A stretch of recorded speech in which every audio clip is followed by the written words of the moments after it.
akan kembali lagi, kita akan mendengar atau kita akan mengupas tentang kegiatan di pesantren itu berbeda, punya kultur yang berbeda.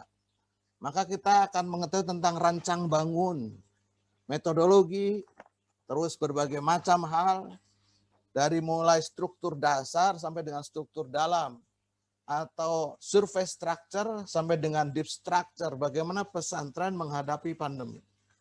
Karena mau tidak mau, suka tidak suka, kita harus berbenah dari berbagai macam, dari mulai sarananya, dari mulai metodologinya, dan lain sebagainya.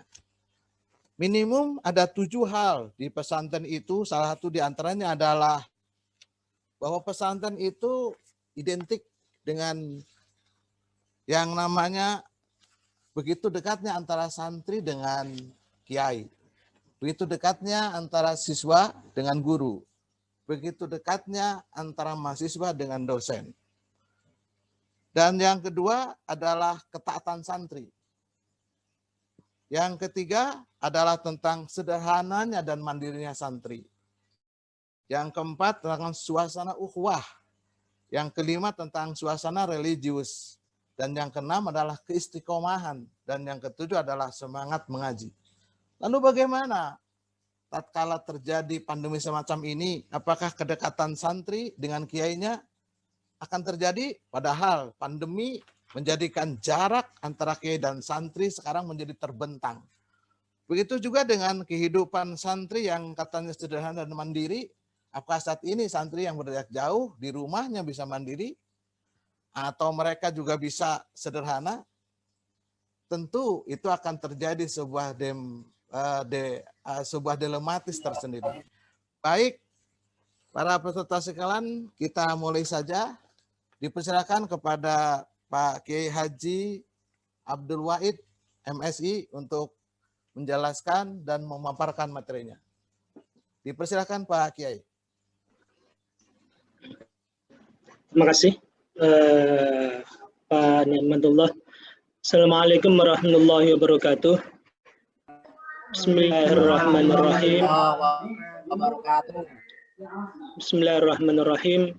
Alhamdulillahirabbil alamin. Allahumma shalli wa sallim ala habibina syafi'ina wa qurrati a'yunina Muhammadin sallallahu alaihi wasallam, amma ba'd.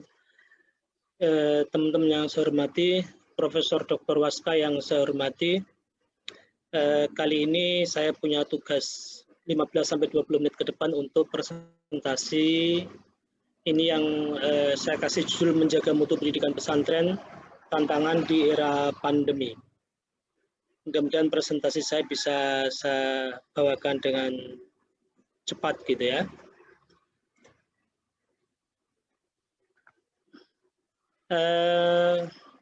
Teman-teman yang saya hormati, kalau kita bicara tentang pesantren ini adalah data pesantren dalam angka. Ada lebih dari 28.000 pesantren itu tersebar di Indonesia. Kalau yang tidak terdata itu juga banyak, sehingga sebenarnya perkiraan jumlah pesantren di Indonesia itu bisa lebih dari 30.000. Itu tersebar di berbagai provinsi, di 34 provinsi. Dan jumlah santrinya itu juga bermacam-macam. Ada yang cuma 25 santri, tapi juga ada yang sampai 26.000 santri, 25.000 santri, 21.000 santri, dan seterusnya. Kalau di Jawa Barat, kebetulan banyak sekali pesantren dengan santri yang mungkin cuma 15 santri, jumlah santrinya. Ada 25, 30, 50, dan seterusnya. Dan di sana ada lebih dari 18 juta santri yang berinteraksi. Setidaknya 4, sekian, hampir 5 juta santri itu mungkin, dan 13 juta santri itu tidak mungkin. Nah, tapi mereka itu, kalau terutama yang mungkin, mereka itu bertemu setiap hari, berinteraksi setiap hari gitu. Ada 1,5 juta ustadz-ustadzah yang ada di pesantren yang mengajar gitu. Dan lebih dari 60% santri itu berusia anak-anak atau di bawah 18 tahun. Mereka ada di level SD, SMP, dan SMA. Nah, pesantren itu dengan berbagai permasalahan yang ada di dunia pendidikan formal umum terutama, maka pesantren sering dianggap menjadi solusi dari berbagai masalah. Pertama, pesantren dianggap bisa menghasilkan generasi yang soleh solihah dengan iman yang kuat dan seterusnya. pesantren juga dianggap memiliki banyak alumni, bisa menghasilkan alumni yang punya tingkat kedalaman ilmu yang luar biasa, alim al-alamah gitu, dan mereka bisa beradaptasi dengan zaman. Yang ketiga, keistimewaan dari pesantren yang lain adalah cinta tanah air. Jadi generasi muda yang dihasilkan oleh pesantren adalah generasi yang mahabbah atau hubbul waton, suka sama tanah airnya, dan berani untuk mempertahankan tanah air dari serangan apapun. Yang terakhir, punya akhlak mulia. Di tengah-tengah susahnya model pendidikan yang selama ini ada menghasilkan anak-anak yang berakhlakul karimah, susahnya posisi seperti itu, nah pesantren dianggap menghasilkan hal yang sebaliknya. Banyak santri-santri di pesantren itu, mereka adalah orang-orang yang hormat pada guru, kepada kiai, dan kepada orang tua. Ini yang dianggap tidak banyak ada di berbagai jenis pendidikan umum yang ada.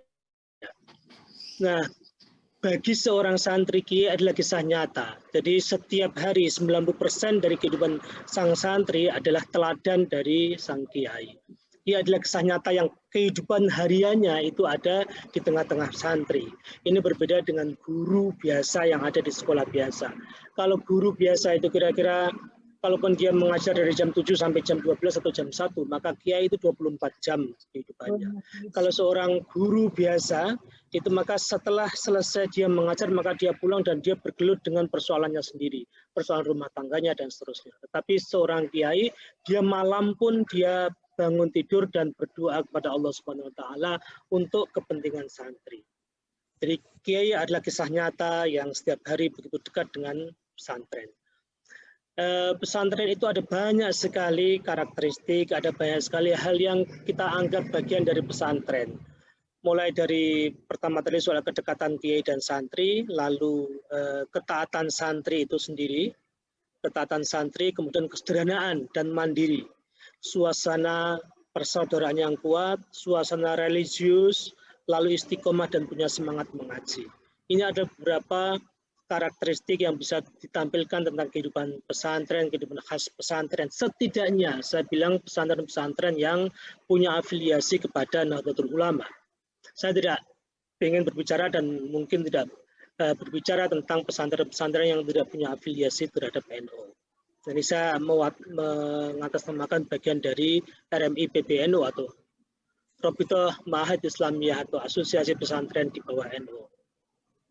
Teman-teman yang saya hormati, tetapi pandemi ini kemudian secara fisik itu membuat jarak antara kiai dengan santri. Jadi sekarang yang kita sampaikan pada para santri adalah kecintaan Anda pada kiai itu justru diwujudkan dengan Anda tidak harus mencium tangan sang kiai yang selama ini dilakukan oleh para santri. Kita dengan pandemi ini lalu ada batasan antara santri dan kiai setidaknya secara fisik. Jadi harus menjaga jarak. Semua ini untuk mengurangi risiko pandemi COVID-19.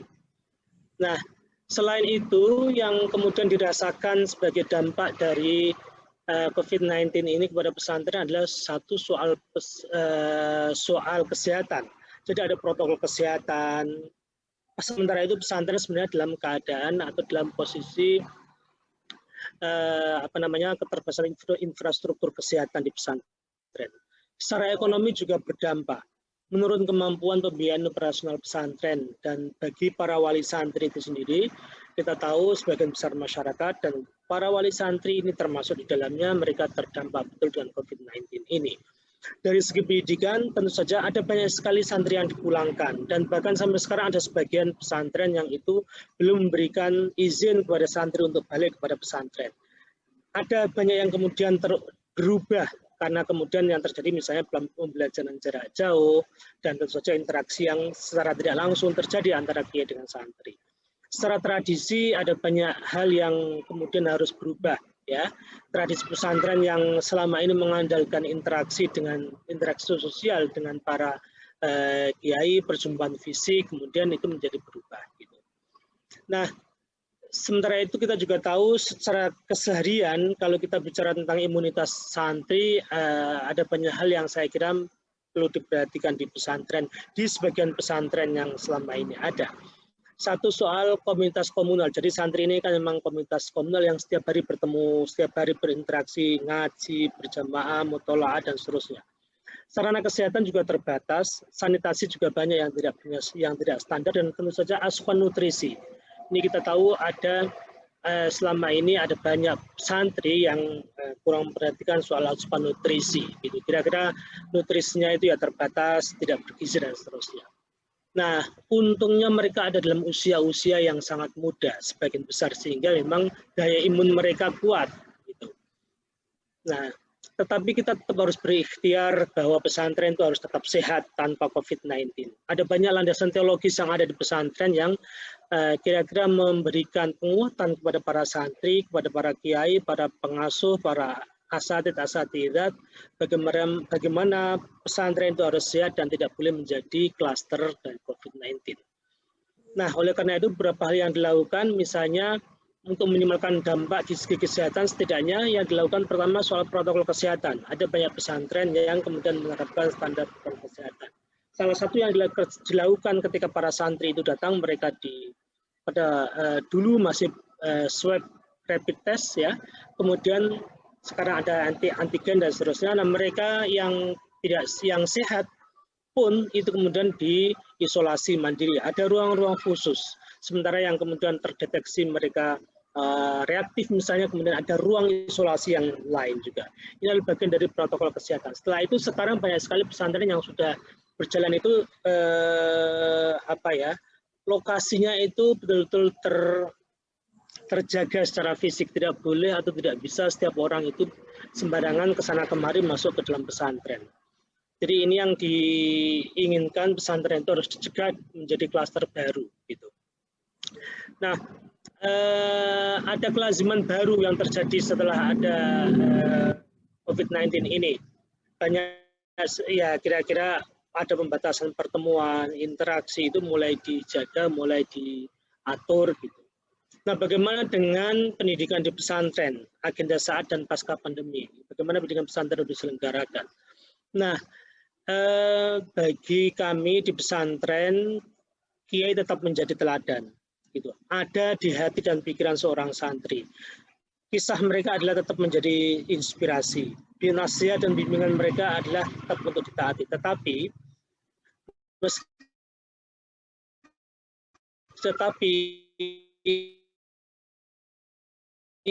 para kiai tetap memberikan wejangan. Para kiai tetap memberikan pengajian melalui beberapa cara. Ada banyak pesantren yang bahkan kiainya ada di situ, tapi beliau ada di dalamnya, ada di dalam rumahnya, kemudian memberikan pengajian kepada santri yang ada di pesantren juga, tetapi dia tidak ada di dalam rumah sang kiai. Gitu. Nah, hal yang kedua yang kemudian dilakukan adalah berbenah secara teknologi. Jadi ini bagian dari tantangan revolusi industri keempat ya. Sekaligus ini adalah kesempatan bagi pesantren untuk berbenah secara teknologi online. Mulai dari proses pembelajaran, jadi internet itu sebagai sumber pembelajaran, media pembelajaran yang aktif. Itu satu. Dari segi manajemen kelembagaan ada sekarang banyak sekali pesantren dari segi administrasi, keuangan dan seterusnya itu menggunakan sistem online gitu. Dan dakwah Islam rahmatan lil alamin juga kemudian menggunakan teknologi daring dan seterusnya sebagai caranya. Media sosial sekarang kemudian menjadi bagian dari cara para santri untuk praktek memberikan ilmu pengetahuan keagamaan pada masyarakat melalui online. Jadi ada sisi positifnya kemudian dimanfaatkan. Nah, beberapa hal yang dilakukan dengan pesantren adalah berbenah sarana pendukung belajar. Mulai dari sanitasi yang kemudian harus mulai sehat, asupan nutrisi yang tadi kita sampaikan beberapa hal yang masih lemah itu diperbaiki, termasuk juga dengan daya tampung kamar. Sekarang daya tampung kamar ada banyak pesantren yang itu sudah mulai mengurangi karena itu ada banyak infrastruktur yang kamar ya kemudian dibenahi oleh pesantren. Nah, SOP bersih dan selamat ini juga dilakukan. Oke, saya sudah tadi 15, 26, 11 menit. Oke, baik. Yang dilakukan ketiga itu komunikasi intensif kolaboratif antara pesantren, wali santri, dan pemerintah. Gitu ya. Jadi pesantren melibatkan pemerintah. Jadi pesantren rajin menyampaikan informasi kebijakan dan membuka konsultasi pembelajaran pesantren. Misalnya kalau anak saya yang satu di Lurboyo, yang satu ada di Pati, nah itu ada WA Group itu salah satu alat, ya, salah satu platform yang digunakan komunikasi antara pesantren dan wali santri. Wali santri juga sekarang sisi positifnya, hikmahnya secara aktif berkonsultasi, ada terkait dengan proses pembelajaran santri dan seterusnya. Hubungan dengan pemerintah juga ditingkatkan karena kita ingin agar pemerintah juga menjadi bagian dari proses pembelajaran yang ada ketika musim pandemi ini masih berjalan. Dengan demikian kita berharap pembelajaran pesantren terus tetap berjalan. Ini bagian dari cara untuk menjaga mutu. Apa mutunya pesantren? Saya kira beberapa hal di atas tadi sudah disampaikan, mulai dari di akidah, di produk yang alim al-alama, dan seterusnya gitu. Nah itu semua itu diharapkan dengan pandemi ini tidak berkurang. Ketaatan pada kiai, karakter-karakter seperti itu juga tidak berkurang. Disiplin positif yang selama ini berlangsung juga tidak berkurang. Nah, tetapi memang kita tahu bahwa ada banyak sekali tantangan bagi pesantren ketika dia ingin menjaga dirinya di tengah-tengah posisi pandemi seperti ini tetap bisa baik, terjaga mutunya, dan seterusnya. Nah, kita punya tantangan soal revolusi industri keempat. Kita di dalamnya ada soal big data, ada Internet of Things, artificial intelligence, interconnected, dan seterusnya. Ini sesuatu yang ini tantangan, tetapi sekaligus sekarang secara perlahan dan pasti dimanfaatkan oleh pesantren untuk meningkatkan mutunya bahkan gitu, dan sistem informasi yang ada di dalam pesantren kepada orang tua dan seterusnya kemudian menggunakan online ini menjadi cara untuk menyampaikan informasi, bahkan cara untuk komunikasi dengan wali santri dan pemerintah dan seterusnya. Kita tahu bahwa ada tantangannya lain terkait dengan sumber daya manusia. Ini terjadi di mana-mana, tetapi saya berbicara secara khusus pada pesantren. Memang kemudian pesantren sekarang berbenah bagaimana menyiapkan sumber daya manusia pesantren yang punya perhatian yang baik, khususnya terhadap penanganan teknologi, informasi, dan komunikasi. Nah, infrastruktur teknologi juga sekarang terus dibenahi, dan pesantren akan terus menjadi institusi yang siap berbenah, siap untuk mengikuti perkembangan zaman, dan siap memberikan mutu yang terbaik bagi bangsa dan negara ini. Nah, yang terakhir ini yang kemudian menjadi roadmap e-learning untuk pesantren. Jadi pandemi ini lalu punya hikmah selain banyak hal yang kita rasakan bagi pesantren. Bagi pesantren ada banyak bukan masalah, tapi ya itu takdirnya. Sekarang itu terhitung dari awal setahun terakhir ini ketika pandemi itu berjalan, ada 333 pengasuh kiai itu yang ada di pesantren yang sekarang itu ya kita tidak bisa bilang secara langsung bahwa dia terkait dengan pandemi, tetapi pada musim pandemi ini ada 300-an lebih para kiai pengasuh yang wafat gitu. Tapi itu kalau kita bilang sebagai salah satu dampak, tetapi dampak positifnya juga banyak. Kita membangun roadmap e-learning untuk pesantren. Kita membuat pemetaan, asesmen, dan seterusnya, dan kita memilih learning management system. Bagaimana sistem manajemen pembelajaran yang ada di pesantren itu diselenggarakan. Kalau kami di RMI misalnya membuat piloting beberapa pesantren, bagaimana itu bisa berjalan dengan baik, SDM-nya juga tercukupi, finansialnya juga begitu, dan infrastrukturnya diharapkan terus-menerus makin baik. Jadi ada banyak hal yang kemudian kita anggap sebagai bagian dari hikmah yang kemudian diambil dan dimanfaatkan oleh pesantren pada masa musim pandemi ini. Saya kira itu teman-teman pas 20 menit atau 21 menit ya. Terima kasih Pak Ni'matullah. Allahul muwaffiq ila aqwamit thoriq. Wassalamualaikum warahmatullahi wabarakatuh. Terima kasih Pak Kiai Abdul Wahid yang telah mempresentasikan materinya. Perlu ada beberapa catatan nanti oleh teman-teman sekalian, silakan dicatat apa-apa yang menjadi pertanyaan atau hal-hal yang mungkin plus minusnya. Seperti tadi bahwa pesantren itu sepertinya banyak tahu tetapi belum banyak amal gitu.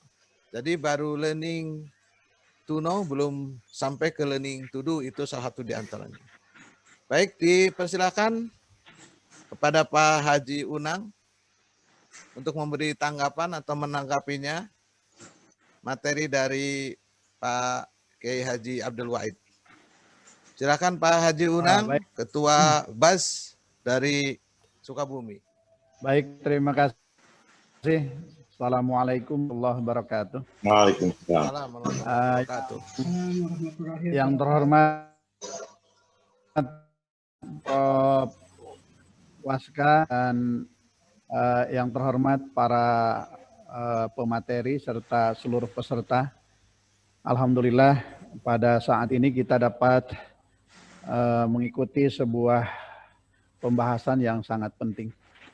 Berbicara tentang perkembangan pesantren, perlu kita pahami dulu bahwa pesantren itu adalah sebuah lembaga yang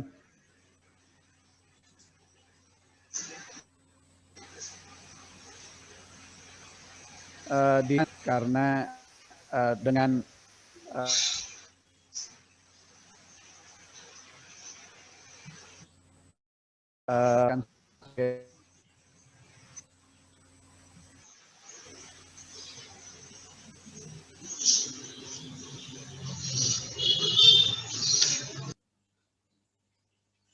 sebagai lembaga untuk pengembangannya, pesantren itu lebih kepada sosoknya adalah pondok pesantren salafi, ya. Kemudian bahwa perkembangan setiap saat itu sudah ada di dalam kaidah usul fikih yang ini masuk di kalangan para kiai dan para santri, di mana itu menjadi yang disebut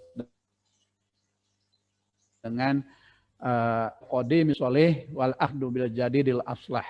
Jadi pondok pesantren itu akan mempertahankan tradisi-tradisi lama yang memang itu merupakan sesuatu yang cukup baik, dan juga akan menerima, mengadop, ya, tidak menolak gitu ya terhadap perubahan-perubahan yang baru. Inovasi-inovasi yang terbaik itu diterima oleh pondok pesantren. Kelebihan-kelebihan di pesantren itu antara santri dengan kiai. Santri diperlihatkan ada sosok yang bisa dilihat baik dari sisi keilmuan maupun dari sisi akhlak, atau istilahnya karakter, yang dimana sifat kiai itu sehari-hari dapat dilihat oleh santri dari sisi kualitas keilmuannya maupun dari sisi kualitas pengamalannya. Memang hari ini kita tidak menutup mata bahwa sebahagian besar pondok pesantren seperti apa yang disampaikan oleh Pak Nikmatullah maupun dari Pak Penyaji tadi, bahwa mereka kondisinya ya dari 25 orang sampai 25.000. Tentunya akan berbeda ya, pesantren yang memiliki santri hanya 25 orang dengan santri yang 25.000. Namun perlu dicatat bahwa di pesantren ini berbicara tentang akhlak itu adalah atau karakter, yang dimana hari ini pendidikan bernuansa atau bermuatan karakter ini menjadi sesuatu yang sangat dibutuhkan, dan itu menjadi komitmen bangsa, komitmen negara. Nah, karakter itu sendiri hanya akan bisa lebih terserap oleh si santri manakala dia bersatu bergaul sehari-hari dengan sang kiai. Hari ini kita sebetulnya berbicara tentang revolusi industri 4.0, itu sebuah keniscayaan. Adapun kebetulan saja pas era 4.0 digelindingkan, pas ada. Ini menjadi pemicu atau pemantik untuk percepatan era perubahan itu. Sehingga saya sangat setuju dengan apa yang disampaikan oleh Pak Kiai Haji Abdul Wahid ini. Perlu ada roadmap e-learning untuk pesantren. Artinya bagaimana pesantren ini ditata ke depan agar bisa mengadop terhadap perubahan-perubahan zaman yang sedang berkembang di dunia ini, sehingga tidak ada kesan santri itu adalah kampungan atau santri itu kumel dan lain sebagainya. Namun ada yang perlu dicatat sedikit dari saya, kelebihan daripada pondok pesantren itu yang saya alami dan saya ketahui, tetapi kita belum memiliki data yang valid ya, tapi mungkin Pak Wahid nanti akan bisa mencarikan data itu. Sebahagian besar santri-santri yang ada di pesantren itu terkadang mereka dibiayai oleh sang kiai. Ya, jadi mereka hidupnya ikut datang ke kiai, betul-betul mencari ilmu tapi tidak punya biaya, dan oleh sang kiai itu diterima itu ya. Ini juga merupakan bagian dari yang sangat yang harus diperhatikan dalam pembinaan karakter. Oke, karena kita larinya kepada masalah bagaimana kiai atau pesantren ini menjaga mutu di dalam era pandemi. Iya. Maka di sini saya sangat setuju untuk pemetaan tentang bagaimana pesantren-pesantren ini bisa keberlanjutan di dalam pendidikannya, perlu ada upaya dari pemerintah. Maka kaitan di sini antara pemerintah, kemudian wali santri dan sang kiai atau lembaga pesantren itu sendiri perlu dijalin satu koordinasi dan sinergitas yang sangat kuat ya. Apalagi sekarang secara legal formal undang-undang pesantren sudah ditetapkan, sehingga ini adalah memiliki sebuah kekuatan yang sangat besar. Oleh karena itu kita ini perlu hasil dari seminar ini, kalau menurut kami ya, ini ditingkatkan menjadi sebuah usulan program kepada pemerintah ya. Kita dorong lewat lembaga-lembaga yang memang berkompeten untuk menyampaikan itu, dan kolaboratif di dalam sebuah program di saat seperti sekarang ini adalah sebuah keniscayaan. Oleh karena itu sekali lagi, pesantren masa depan adalah pesantren yang mampu mempertahankan nilai-nilai tradisional yang sangat prinsipil dan bisa menerima inovasi-inovasi di masa yang akan datang sebagai sebuah kebaruan yang bisa meningkatkan keberadaan pesantren itu dari waktu ke waktu semakin maju dan semakin dibutuhkan di dalam konteks pembangunan nasional, di mana tantangan demi tantangan ke depan akan semakin kuat. Oleh karena itu pesantren harus mempersiapkan diri baik dari sisi sumber daya maupun dari teknologi dan juga dari sisi ekonomi, finansial dan lain sebagainya. Oleh karena itu saya berharap ke depan para pemimpin bangsa ini bisa dilahirkan dari pondok-pondok pesantren, baik yang tradisional maupun modern. Terima kasih. Assalamualaikum warahmatullahi wabarakatuh. Waalaikumsalam warahmatullahi wabarakatuh. Terima kasih Pak Haji Unang telah menanggapi dan mereview materi tentang bagaimana pesantren keberadaannya saat ini dan bagaimana menjaga mutu pendidikan pesantren pada tantangan era digital di 4.0. Apalagi di masa-masa pandemi. Baik, alhamdulillah Pak Profesor Dr. Waska sudah hadir di meeting Zoom ini. Terima kasih Pak Dokter. Dan mohon maaf mungkin Pak Dokter, karena supaya tidak terjadi overlap, jadi kami teruskan untuk pemateri, nanti Pak Dokter menjadi closing. Baik, terima kasih dan mohon maaf saya datang agak terlambat. Biasanya sangat tepat, tapi hari ini ada problem sedikit. Salam untuk semuanya ya. Selamat menikmati seminar sore hari ini. Saya respect dengan disiplin yang ditegakkan, dimulai tepat waktu. Dan tadi tampilan pertama luar biasa, baik pemateri maupun pembahasnya. Silakan dilanjut Pak Nikmat. Baik, terima kasih Pak Dokter atas izin dari keynote speaker. Nanti keynote speaker menjadi closing note speaker saja. Baik, teman-teman sekalian, para peserta yang berbahagia, kita akan memasuki materi yang kedua. Ini adalah materi yang dari judulnya ini sudah menarik gitu. Karena judulnya itu adalah asiknya belajar dengan menggunakan digital dan asiknya belajar di saat pandemi COVID. Nah ini kok menjadi asik, padahal saat ini banyak orang itu tatkala belajar di saat pandemi, begitu banyak puyengnya, begitu banyak problematika yang dihadapi. Bagaimana kondisi-kondisi macam ini menjadi asik gitu ya. Nah ini nanti akan disampaikan oleh Pak Darmansta Maulana. Beliau adalah dosen di Stikes Majalengka dan nanti akan direview oleh Pak Munawir, praktisi pendidikan dari Kota Bekasi. Nanti beliau akan menjelaskan tentang gaining sebuah pembelajaran. Ya. Mohon maaf semua peserta, mohon di off mic-nya. Saya absen ya, absen. Mohon di mic, mohon di mute mic-nya teman-teman sekalian para peserta. Kalau 3 kali absen Pak Wadi, Pak Budi Yosef. Mohon host kalau Bu Dodo di mute.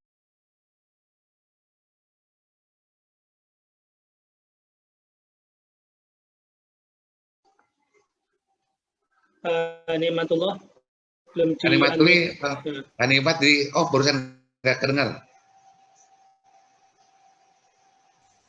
Mute barusan Pak Nikmat. Nah, baik teman-teman sekalian, kita ketahui bahwa bagaimana metodologi pembelajaran itu harus bisa inovasi, karena gaining dari pembelajaran juga menjadi inovasi. Saat ini kita dihadapkan dengan tantangan anak-anak itu harus punya kapabilitas 4C.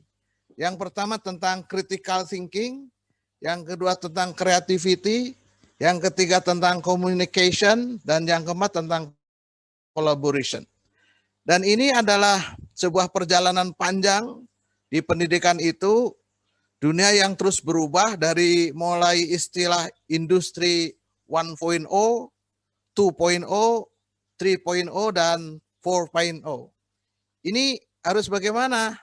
Nah ini juga metode-metode juga harus mengikuti di zaman mechanization atau menemukan mesin, terus kita masuk kepada zaman sebut dengan massification atau mass media. Di zaman industri ada digitalization, sejatinya kita baru bisa masuk di digitalisasi, belum sampai masuk ke smartization. Nah, ini perubahan-perubahan ini harus menjadi asik dalam pembelajaran kita. Maka dipersilakan kepada Pak Darmansta untuk memaparkan materinya dan nanti akan direview oleh Pak Munawir. Silakan Pak Maulana. Ya, terima kasih Pak. Baik, terima kasih Bapak Ibu semua yang hadir dalam seminar pada. Suaranya lebih diperkeras Pak Maulana, maaf. Ya, suaranya. Nah, saya pakai ini, laptop saya lagi error Bu, jadi saya pakai HP ini. Mohon dibantu deh Bu. Ya. Bisa lebih keras Pak Maulana? Iya, Pak. Saya akan lebih keras lagi ya Pak. Suara saya sudah jelas. Ya, dicoba silakan Pak Maulana. Baik, terima kasih Bapak Ibu semua. Pada sore hari ini saya akan memaparkan sedikit tentang belajar asik di era pandemi dengan tatap muka, tetap dengan patuh pada protokol kesehatan. Pada materi yang akan saya sajikan ini seolah bukan materi yang baru, tetapi memang mungkin ada sesuatu yang baru juga. Dan bisa jadi Bapak Ibu semua sudah mengalami ini, tetapi mungkin tidak tahu belum familiar dengan istilah-istilah yang akan saya. Suaranya kecil ya? Betul Pak.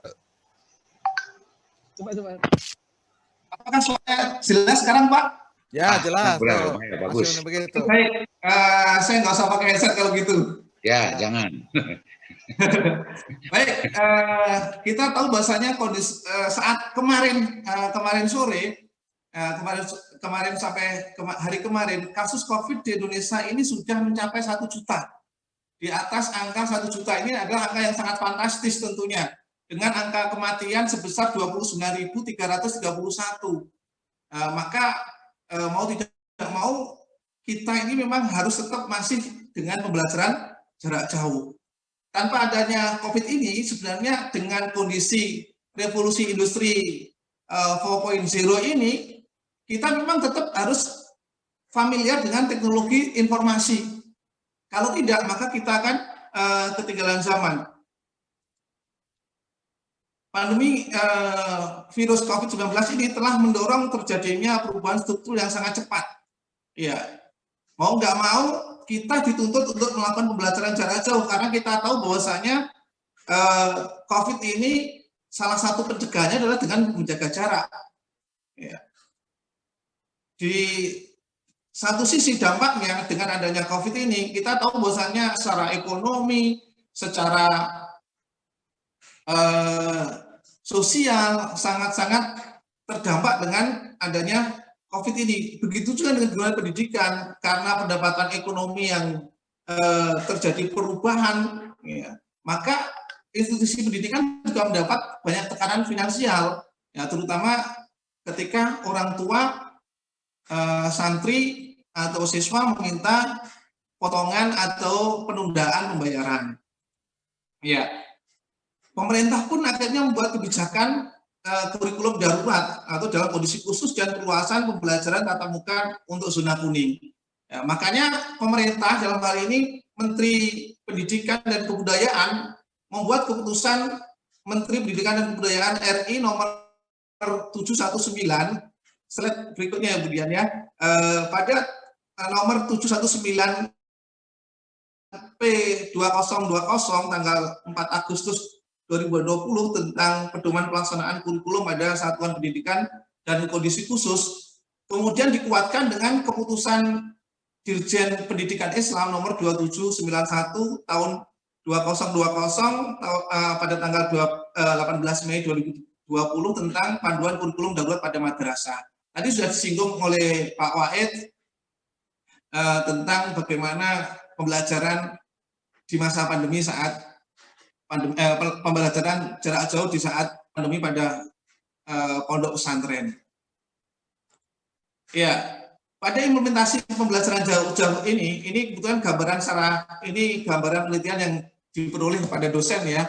Kebetulan saya tidak dapatkan data yang di guru dan siswa, di dosen sama mahasiswa aja terdapat gap penerimaan dan kapasitas antara dosen dan mahasiswa. Ya, pengalaman daring terjadi perbedaan yang signifikan. Dosen memang lebih pengalaman belajar daring ya, terutama karena pembelajaran S2 dan S3 kan memang diperbolehkan dengan menggunakan itu. Sedangkan S1 selama ini kan harus tatap muka. Ya.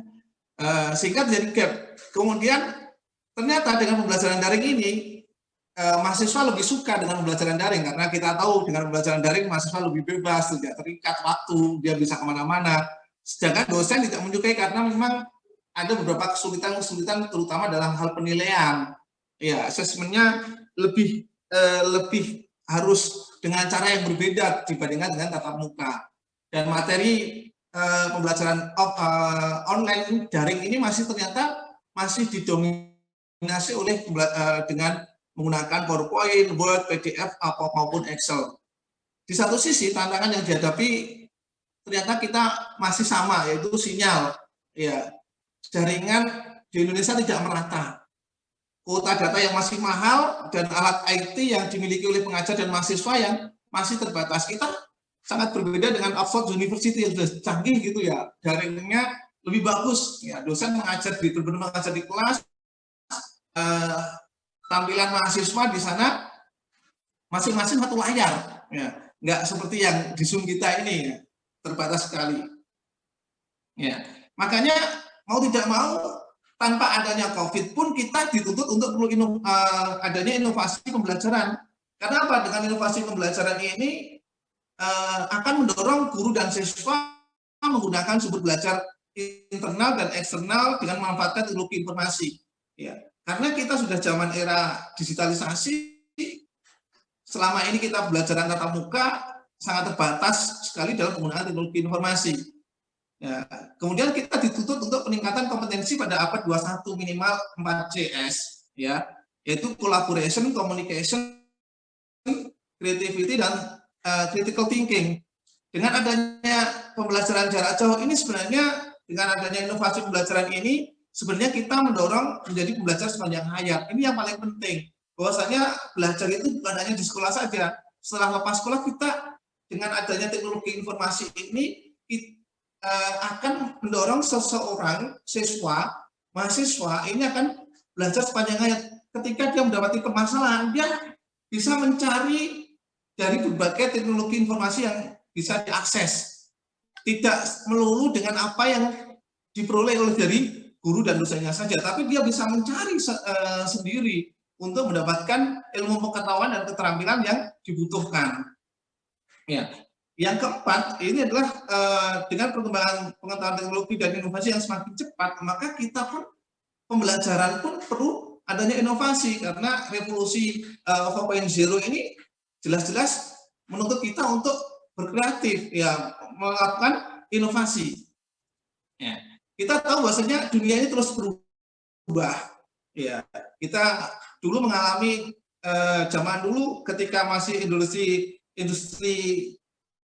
1.0, ini penekanannya pada mekanisme, ya, mechanization, yaitu pendidikan ditekankan pada eksplorasi ilmu dasar dan pengetahuan. Kemudian pada industri 2.0, ya, ini sudah meningkat ke massification, yaitu pendidikan dituntut untuk menghasilkan teknologi.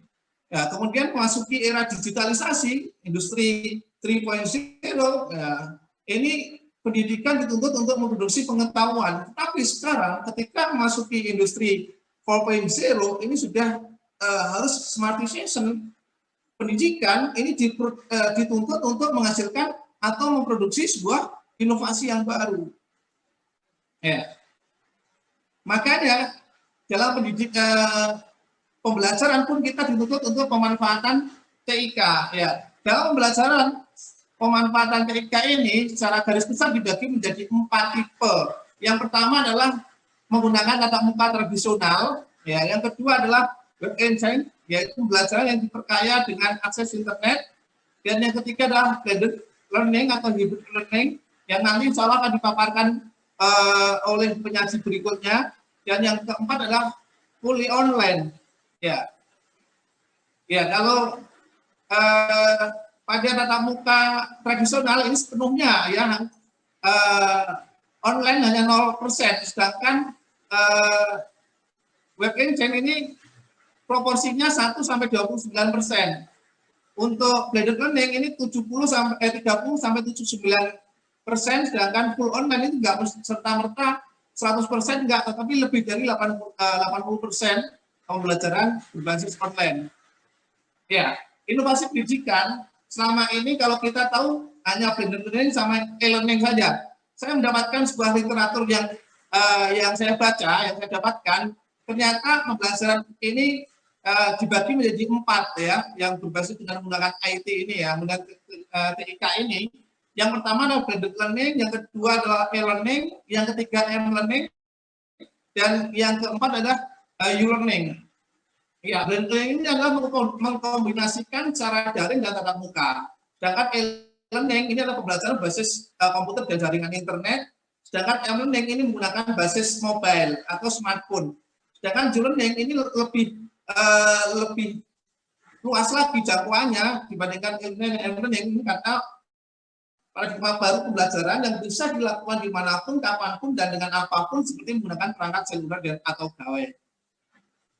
Berikutnya, bagaimana strategi pembelajaran di masa pandemi COVID-19 ini agar tetap bisa berjalan dengan baik, dinikmati oleh mahasiswa, asik ini dinikmati oleh siswa, dan guru pun menikmati, dan hasilnya tetap sesuai dengan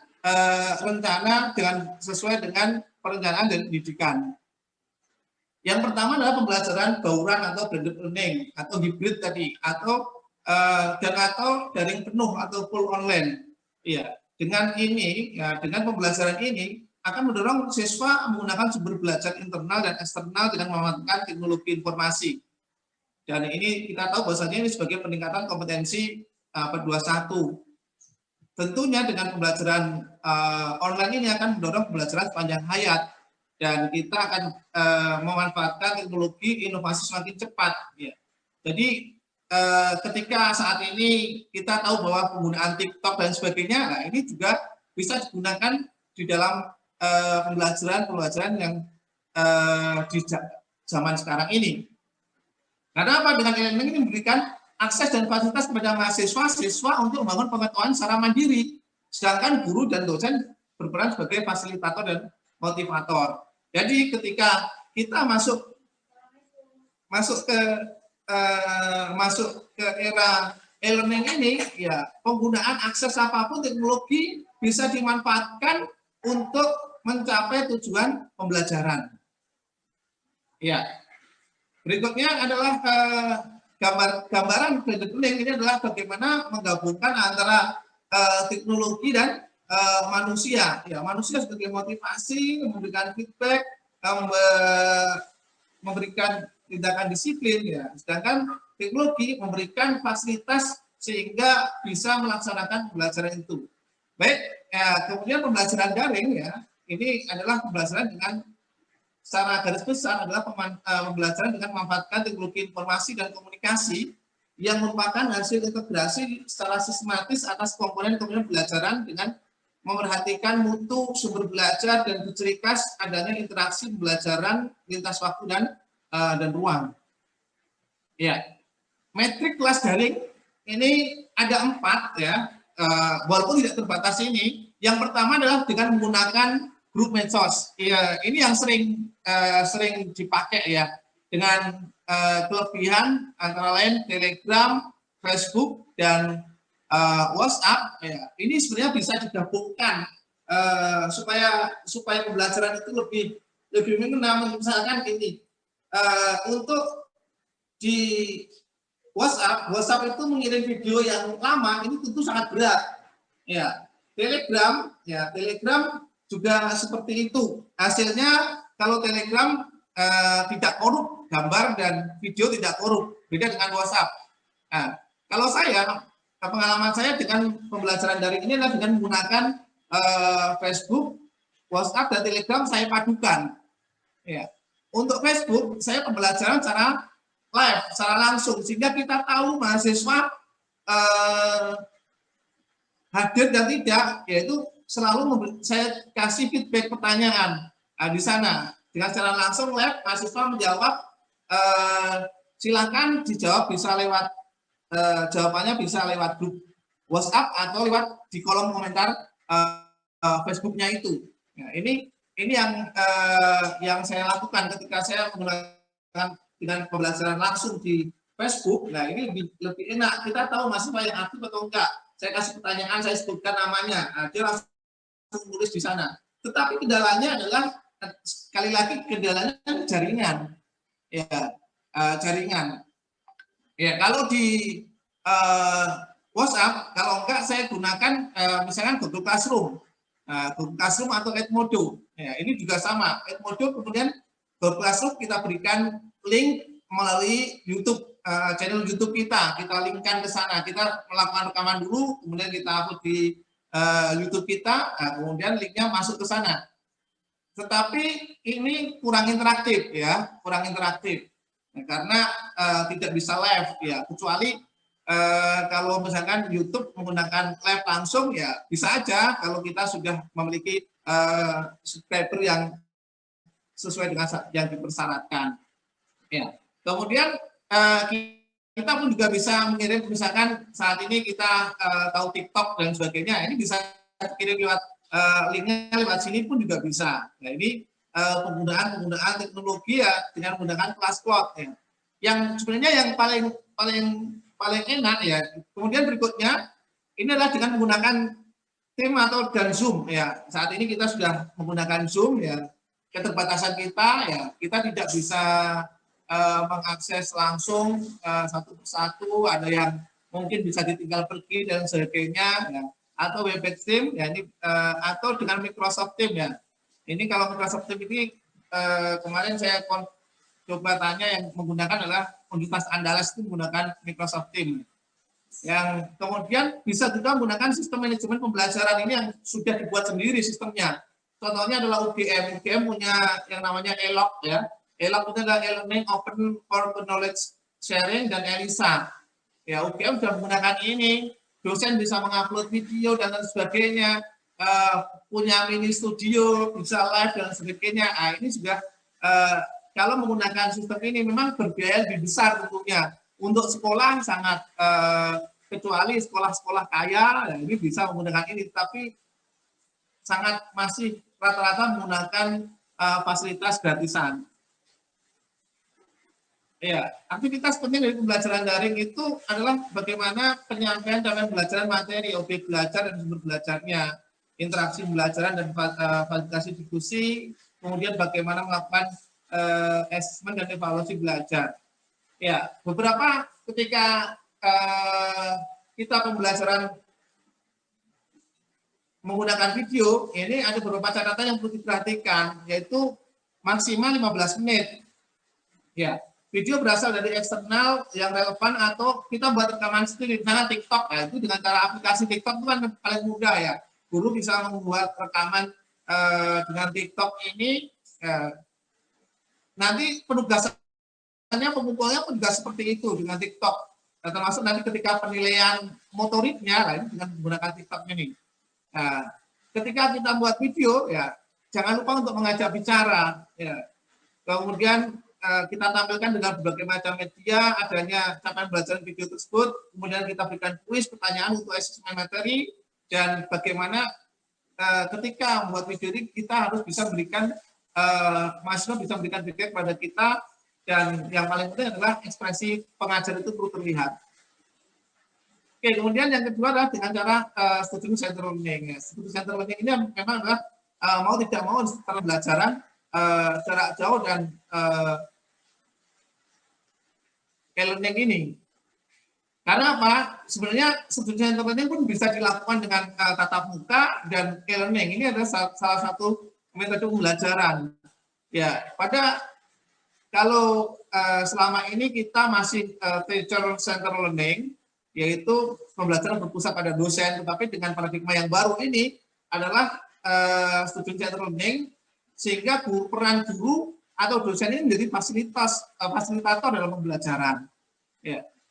Pada student center learning ini bisa diimplementasikan ya dengan menggunakan beberapa metode, yaitu experience based learning, yaitu pembelajaran berbasis pengalaman, kemudian eksperimen based learning dan problem based learning (PBL) dan project based learning. Ternyata pembelajaran dengan pembelajaran student center learning ini memberikan interaksi mahasiswa, guru dan dosen ini lebih aktif. Ya. Oke, kemudian berikutnya adalah visual based learning ya, dengan memanfaatkan learning management system ya secara optimal sebagai media pendukung konsep pada proses pembelajaran. Contohnya visual based learning ini saya kasih contoh adalah di UGM, yaitu dengan menggunakan ELOC dan ELISA tadi. Ya. Pada visual based learning ini, mau tidak mau kita akan dituntut untuk memiliki studio mini atau house production atau rumah produksi akademik. Ya. Nah, ini mau tidak mau harus memiliki. Karena apa? Ini menjadi kebutuhan utama untuk pengembangan konten-konten visual. Jadi ya kalau secara sederhana ya aplikasinya TikTok itu, ya. Tetapi memang kita kan terbatas. Kalau dengan menggunakan memiliki academic production house ini akan lebih bagus bagaimana di lab-nya dan sebagainya. Ya, kemudian yang keempat adalah dengan menggunakan flipped learning. Ya, flipped learning adalah pendekatan pedagogis di mana pembelajaran yang sifatnya langsung satu arah dilakukan di luar kelas. Nah, sehingga waktu di dalam kelas ini dapat diisi belajar kelompok yang aktif dan mendorong kreativitas pembelajaran pada suatu materi ajar, sehingga memang kesannya dibalik ya. misalnya di balik ya. Lingkungan karakteristik learning ini adalah pertama adanya lingkungan belajar yang fleksibel di rumah, dimanapun, ya. Kemudian budaya belajar akan terbangun di sana. Sehingga siswa itu belajar itu menjadi sebuah kebutuhannya. Materi yang bertujuan sesuai dengan kebutuhan masing-masing siswa dan sesuai dengan kurikulum yang telah ada. Yang karakteristik berikutnya peran pengajar telah berubah tadi.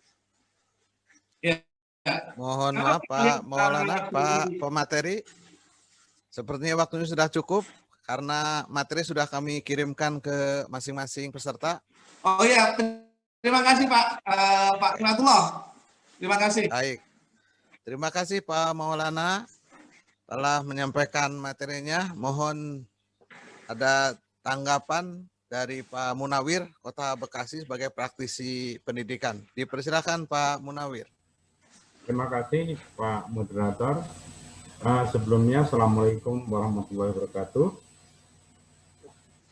Yang kami hormati Prof. Wasta, dan Bapak Ibu, teman-teman semuanya, mahasiswa S3 Universitas Islam Nusantara.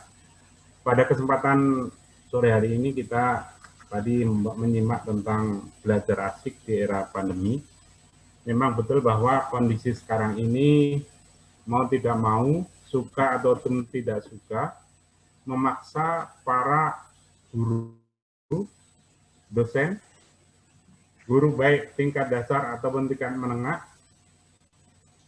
harus dapat menyesuaikan dengan kondisi sekarang ini. Kondisi COVID-19 tidak bisa kita pandang enteng, karena walaupun sampai sekarang ini terkadang banyak orang yang tidak percaya bahwa itu ada. Namun dengan melihat data yang ada, tetangga kita yang terkena, maka mau tidak mau, suka atau tidak suka, kita tetap harus mempercayai bahwa COVID-19 itu ada. Berkaitan dengan hal tersebut, tentunya kita harus menyelamatkan diri kita, keluarga kita, anak didik kita dari paparan COVID-19 ini.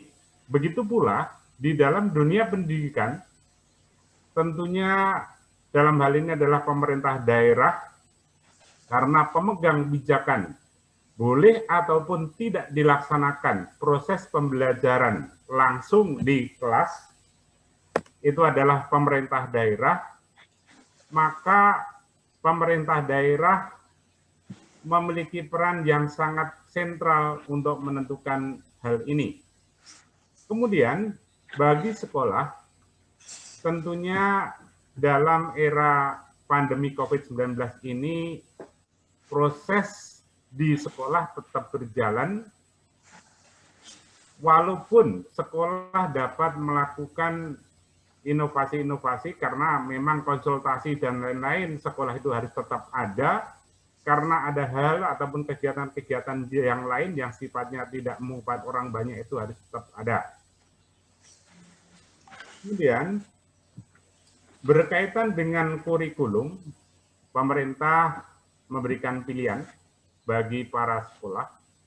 Pilihannya ada 3. Yang pertama, apabila memungkinkan, maka penerapan kurikulum adalah kurikulum standar sesuai dengan Permendikbud. Namun demikian, apabila kondisi tidak memungkinkan, maka kurikulum yang bisa dilaksanakan yaitu kurikulum split berdasarkan penyesuaian pada era COVID-19 pandemi ini. Kemudian di samping itu juga ada kurikulum tingkat satuan pendidikan atau kurikulum sekolah. Tentunya hal ini sangat cocok dan pas, yaitu kurikulum yang diterapkan di pesantren tadi. Kalau kita lihat di paparan yang pertama, bahwa muatan kurikulum apa saja yang dapat dibelajarkan kepada peserta didik kita tentunya harus disesuaikan dengan kondisi yang ada saat ini. Di dalam proses pembelajaran, tentunya seorang guru harus memiliki, seorang guru, dosen, harus memiliki fleksibilitas pembelajaran, karena pembelajaran dapat dilaksanakan secara daring, ya. Jadi secara daring, ataupun istilahnya itu adalah PJJ, pembelajaran jarak jauh, bisa dalam bentuk daring dan bisa dalam bentuk luring. Pada daerah-daerah tertentu masih banyak sekali, walaupun ini adalah di Jawa Barat, tentunya daerah-daerah itu ada yang mengalami kesulitan dalam memperoleh sinyal HP, sehingga memaksa guru untuk menerapkan proses pembelajaran jarak jauh dengan kombinasi atau blended tadi yang disampaikan oleh Pak Maulana tadi. Tentunya kalau luring ini biasanya guru memberikan modul, ya, siswa diminta untuk datang ke sekolah, kemudian sekolah, guru, masing-masing bidang studi memberikan lembar kegiatan, kemudian untuk instruksinya bisa dari awal, ataupun kalau memungkinkan instruksinya bisa melalui WhatsApp bagi daerah-daerah yang terkadang ada sinyal ataupun terkadang tidak ada sinyal. Kalau misalnya sekali-kali ada, berarti pas begitu ada sinyal maka bisa masuk. Kemudian pada proses pembelajaran daring tentunya banyak sekali aplikasi-aplikasi yang dapat digunakan. Namun demikian perlu kita ketahui semua bahwa kondisi saat ini memaksa para guru, saya yakin kalau untuk dosen cepat untuk proses penyesuaiannya, namun perlu kita ketahui bahwa pada guru level pendidikan dasar, pendidikan menengah, hal ini adalah suatu kendala. Sehingga apabila kita jumpai, kendala ini juga terkadang karena ada kebijakan dari pimpinan lembaga tersebut yang mana belum begitu melihat kondisi seperti ini, seakan-akan bahwa ini cepat akan segera berlalu. Namun demikian, kondisi ini memaksa para kepala sekolah, para manajer sekolah mengambil kebijakan di sekolah untuk mengambil langkah-langkah, karena melalui Permendikbud juga melalui edaran bahwa untuk dana BOS pada kondisi COVID ini dapat digunakan untuk proses pembelian sarana prasarana dalam rangka untuk menjaga kondisi, menjaga supaya siswa-siswa, guru-guru, ataupun masyarakat pendidikan tidak menjadi korban, sehingga proses pembelajaran tetap berjalan dengan baik. Dana-dana dapat dialokasikan untuk standar COVID di masing-masing lembaga pendidikan. Kemudian, terima kasih Pak Munawir. Sepertinya waktunya sudah habis, overtime gitu ya. Jadi mohon maaf Pak Munawir. Oke, terima kasih. Baik, para peserta yang berbahagia, tadi dijelaskan tentang asik. Mungkin Bapak dan Ibu para peserta belum menemukan mana asiknya katanya ini. Katanya asik belajar. Nanti kita akan buka pertanyaan di akhir itu ya. Bapak dan Ibu silahkan bertanya. Tadi dijelaskan bahwa saya mencatat perkembangan itu, pembelajaran itu ada di BMU gitu. Ada blended learning, terus electronic learning atau e-learning, dan ada mobile learning, dan ada universal learning. Dan tadi juga dikatakan, mungkin hanya sekolah-sekolah tertentu kami mempunyai pikiran berbeda. Ada sebuah pepatah mengatakan, there is will, there is way. Kalau ada kemauan, pasti ada jalan. Itu mungkin yang harus kita sama-sama kawal nanti. Baik, Bapak dan Ibu yang saya hormati, para peserta yang berbahagia, kita masuki materi yang ketiga, UKIK tentang metodologi pembelajaran, yaitu bicara tentang blended learning.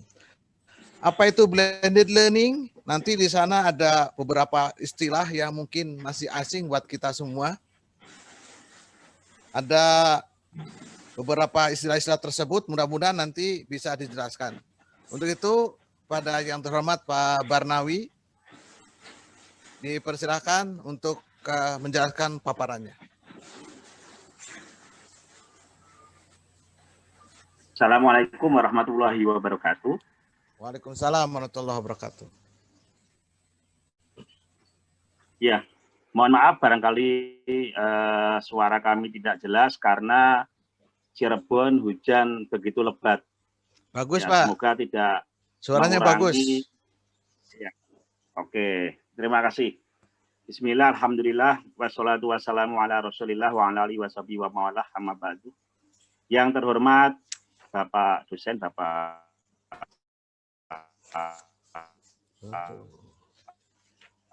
Prof. Waska, yang kami hormati para Uninus, para audiens semua yang berbahagia. Di kesempatan sore hari ini, saya akan menyampaikan paparan kami tentang aksesibilitas pembelajaran berbasis daring era pandemi COVID-19. Jadi dalam perspektif futurolog, masa depan adalah sebuah ketidakpastian.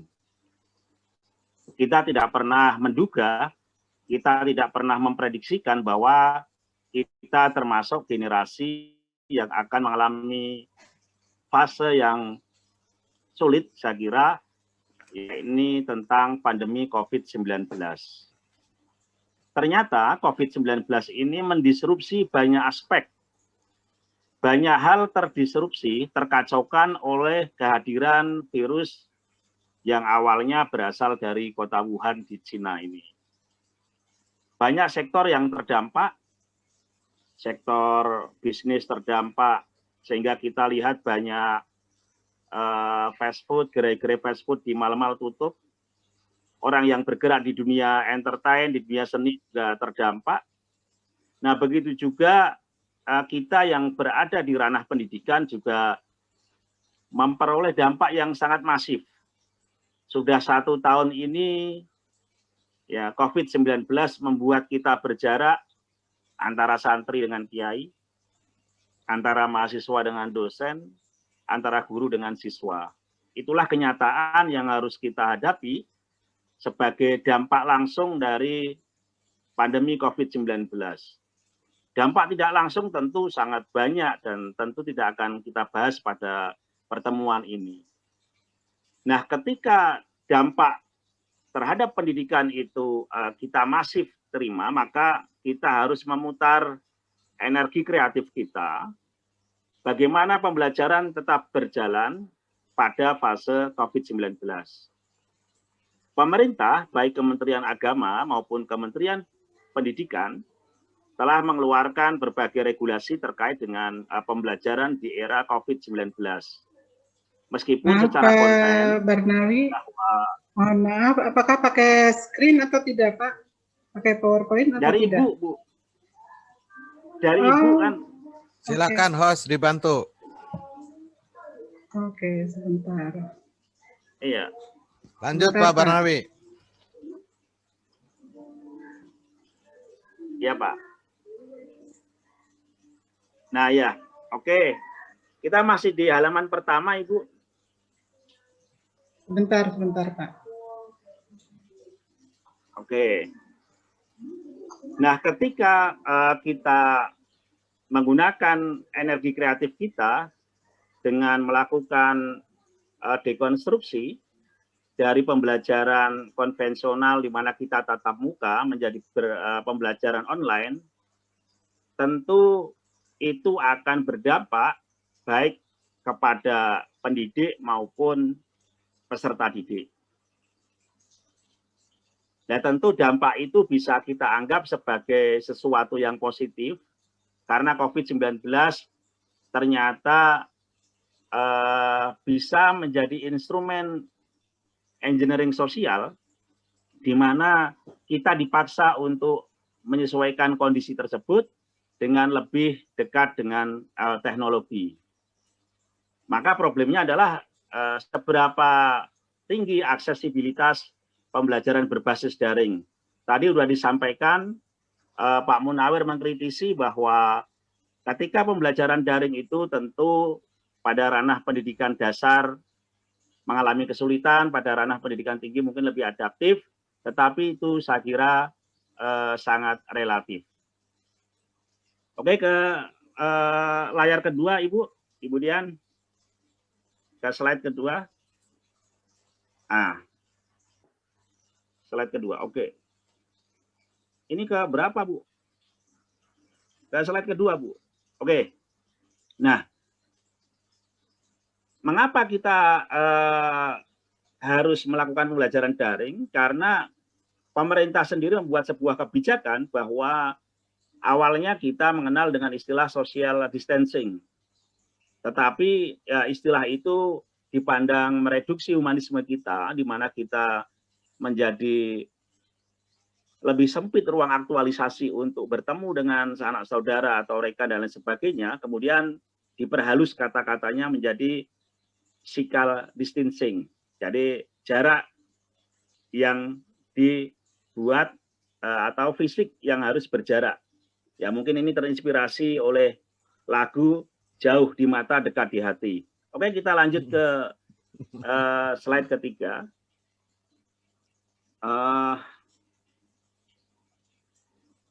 Kemudian kita tentu harus taat pada aturan negara, kita harus menyadari bahwa COVID itu ada dan kita harus memutus mata rantai COVID-19 itu lebih eskalasinya lebih masif, sehingga kita harus ibadah di rumah, harus kerja di rumah, dan harus belajar di rumah. Jadi walaupun kondisi apapun, loss learning tetap harus tidak ada. Pembelajaran harus tetap hidup, karena itu maka pembelajaran daring dengan konsep blended learning menjadi sebuah alternatif dari keadaan yang saat ini kita temui. Pada era physical distance, yaitu keadaan di mana orang menjaga jarak fisik antara satu dan lainnya, oleh karena itu membutuhkan strategi baru yang tentu inovatif dan kreatif, sehingga menghasilkan suatu model pembelajaran yang strategik.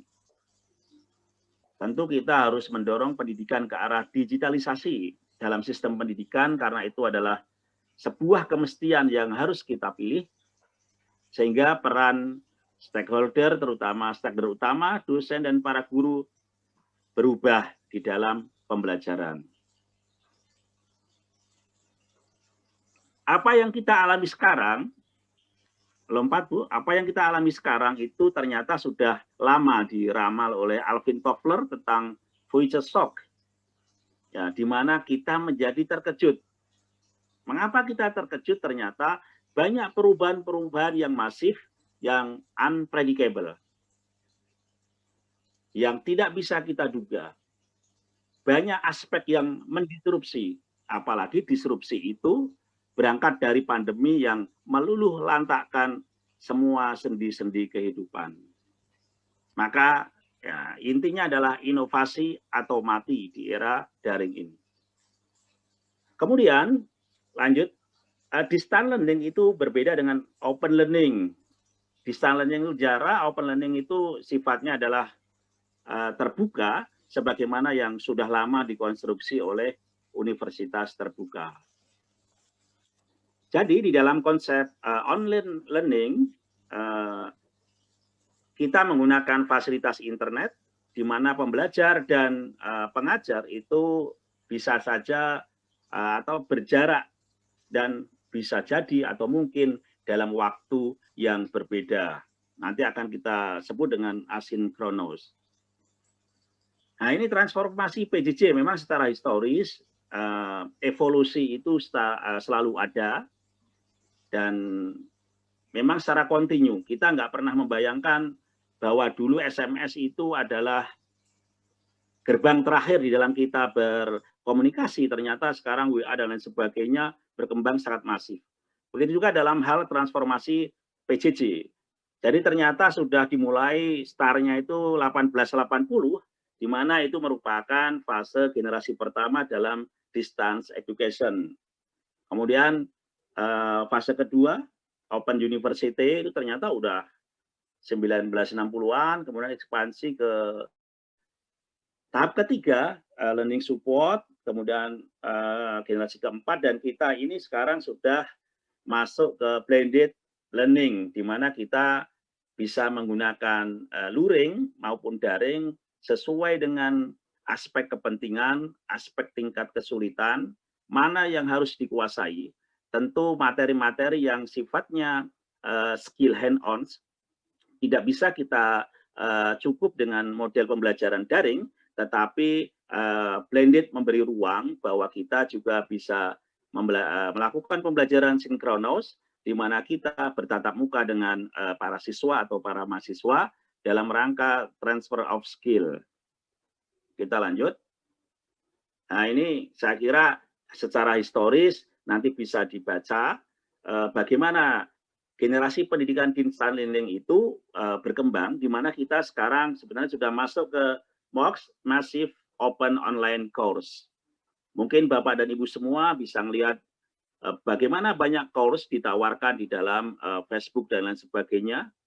Jadi apa yang tidak kita dapat di bangku sekolah, di bangku pendidikan tinggi, kita bisa mengambil course dengan biaya-biaya tertentu. Jadi udah masif sekali sekarang ini. Kemudian, kunci sukses dalam suatu kelas online bukan pada teknologi apa yang digunakan, ini quote and quote, tetapi bagaimana teknologi itu digunakan dan informasi apa yang dikomunikasikan. Kita pernah mengenal istilah the man behind the gun. Ya, jadi pisau itu bukan terletak pada pisaunya seperti apa, tetapi siapa yang memegang pisau itu. Ya, tentu pisau yang tajam akan menjadi tumpul jika dia salah menggunakan. Begitu juga pada aspek pembelajaran. Jadi teknologi apa yang kita punya, bagaimana kita melakukan inovasi terhadap teknologi itu sehingga lebih meaningful dan berguna di dalam pembelajaran. Oke, ini definisi saya kira jarak jauh sudah saya jelaskan pada awal tadi. Nah, ciri pembelajaran online yang pertama adalah bertumpu pada kemandirian peserta didik dalam belajar. Jadi ini menggiring bahwa pembelajaran online itu sudah mengarah ke student center. Dosen, guru sebagai fasilitator. Yang kedua, penggunaan media elektronik berbasis komputer. Ya, jadi kita dalam tanda kutip harus memiliki habitus di dalam penggunaan teknologi, terutama komputer, karena ya kita didisrupsi oleh keadaan yang tidak bisa kita elak. Kemudian pemanfaatan berbagai fungsi media elektronik sehingga disebut sebagai multimedia. Ya, jadi tidak hanya peralatan tunggal, tetapi sudah menggunakan berbagai aplikasi dan piranti. Penggunaan hardware, software, dan jaringan saya kira jelas. Oke, prinsip distance learning. Menekankan prinsip belajar ini tadi udah, ya. Mahasiswa dan dosen terpisah.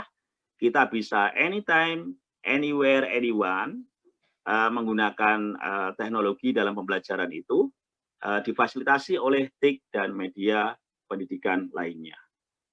Oke, saya kira ini sama, ya. Apa sih keuntungannya? Banyak, memiliki jangkauan yang luas lintas ruang dan waktu. Kita sebagai pengajar, kita bisa bikin podcast bisa kita taruh dalam link YouTube kita, bisa kita diseminasikan, ya, borderless world, jadi semua orang bisa mengakses. Kemudian menyediakan keluasan belajar bagi peserta didik lintas ruang dan waktu, bisa asinkronus, bisa sinkronus, Jadi dalam blended learning itu tidak harus on the spot, di mana kita ketemu dengan dosen langsung, tetapi kita bisa mengunduh dalam ruang aplikasi yang ada di sana. Kemudian massal dan terorganisasi, kemudian memanfaatkan teknologi informasi dan komunikasi. Nah, lanjut Ibu, di dalam pembelajaran blended learning itu ada beberapa, ada yang kita sebut dengan sinkronos. Sinkronos itu bisa sinkronos langsung, di mana itu terjadi di kelas. Kemudian ada sinkronos maya, yaitu ketika kita Zoom meeting, ini sebenarnya kan sinkronos. Kita bertatap muka, tetapi tidak langsung, kita bertatap muka secara virtual. Kemudian asinkronos atau mandiri, belajar kapan saja, di mana saja, tentang apa saja, ya tanpa orang lain. Nah, kemudian akses materinya seperti apa ya? Banyak aplikasi-aplikasi yang disediakan oleh e-kampus itu mahasiswa bisa mengunduh materi dengan dirinya sendiri, kapan saja, di mana saja, kemudian untuk dipelajari. Nah, kemudian asinkronos juga bisa kolaboratif, belajarnya kapan saja, di mana saja, tentang apa saja, dan dengan siapa. Itu saya kira pilihan, apakah kita mau menggunakan sinkronos dan asinkronos. Nah, ini tadi sudah dijelaskan di oke.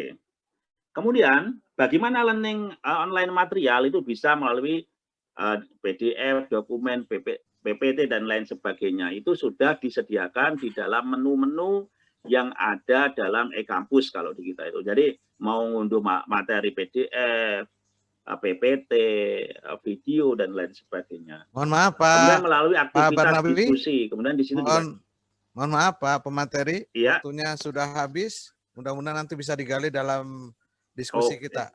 Ya. Selanjutnya dipersilakan kepada Bu Dian. Cepat banget ya. Memberikan tanggapannya.